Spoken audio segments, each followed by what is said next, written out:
So today I'm going to go over some of my application material from when I applied to AFI. I applied and attended American Film Institute's Screenwriting MFA program. I was the graduating class of 2023, which means I applied year of 2021. But yeah, let's just kind of dive right in.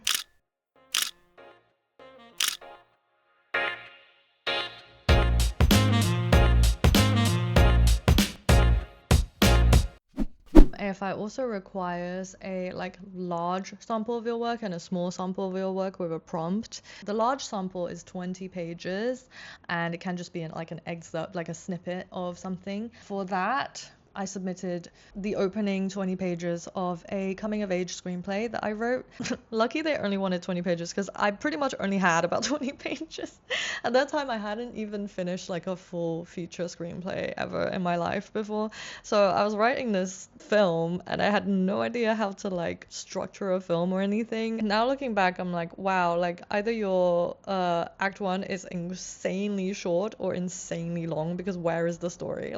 Hello. Definitely before you apply to a creative graduate program, you have this idea that you have to be some kind of grandmaster to be good enough to get accepted, when that's not the point. You're going there to study. Hopefully you'll come out the other side a grandmaster, but no one's expecting you to go in at that level. So the other short portfolio sample, the prompt I had my year was risk. So I believe the prompt this year is one false move, but everything else is the same. So 5 pages maximum, and it should have 3 characters. It should include a main character, a turn, and an ending that points to further story that makes the reader want to know more. This really just tests can you screenwrite?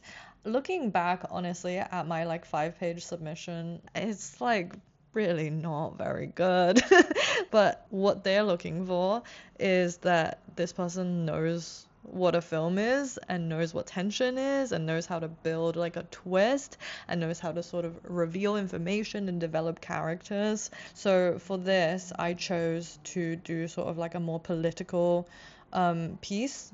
I just thought that it might be a little bit more unique. I could imagine with risk, people sort of interpreting it to be a more internal, a melodramatic, emotional risk. I decided to interpret it as a grander, society risk. So I've set up 3 characters that is mom, dad, and child, and they are basically arguing about whether or not they should go to a protest and the risks of going to the protest. So I'll give you kind of a couple of snippets here and there. First page, first scene, super important. You want to kind of give your reader the sense that okay, this person knows how to write. So your most sort of beautiful language and your literary elements, they can all come out here. When you're first settling into the cinema, you want to feel like you're in safe hands. Okay, I'm gonna try my best to give my fucking Oscar-winning performance over here. Not an actress. I'm gonna perform this screenplay for you. Fade in. Exterior tree dawn. Urgent, muffled whispers off screen. We see a bird's nest in the bare branches of a large tree. A few baby birds' heads poke out. One jumps out of the nest, fluttering its wings. The whispering becomes distinct. We make out. Don't go. Don't do this. Just think about Weiwei. Mama bird returns to the nest and feeds the baby birds with worms from her beak, yet to notice the escaped bird. Interior bedroom continuous. We pull back from the tree, through a large window into a dark room. Ziwei, 17, lies on her bed with her back to us. I am thinking about Weiwei. It's not worth the risk.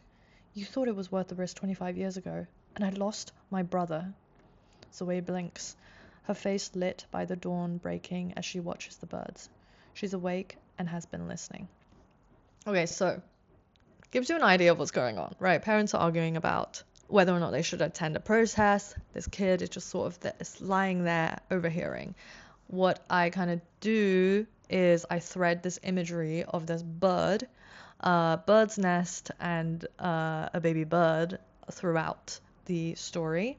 And, shows the admissions theme that I understand what visual imagery, what visual symbolism means. Screenwriting is a visual medium. I sort of came into screenwriting first through writing plays. I think a lot of people do that.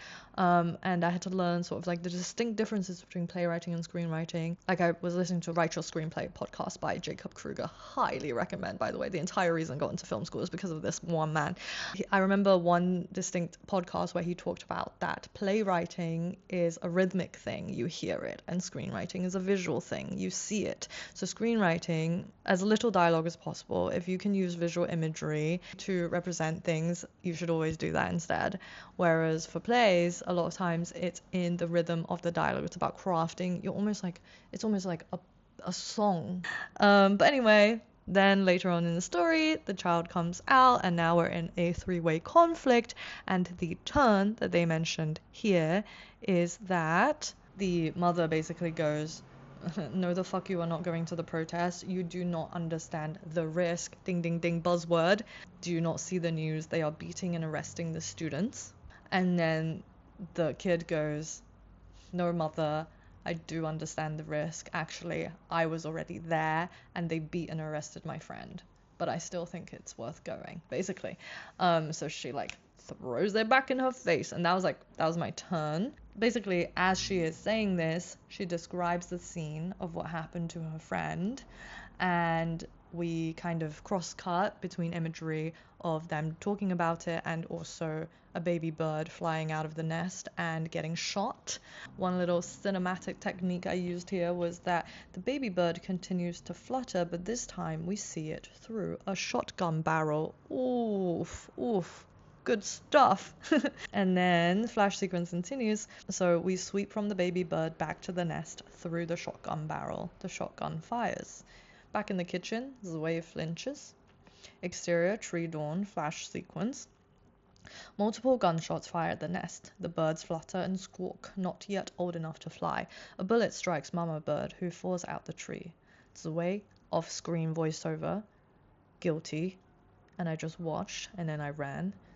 The escaped bird watches the nest and flutters its wings manically, shaking the branches. It finally takes flight. Interior kitchen continuous. Zoe, so don't tell me I don't know what there is to lose.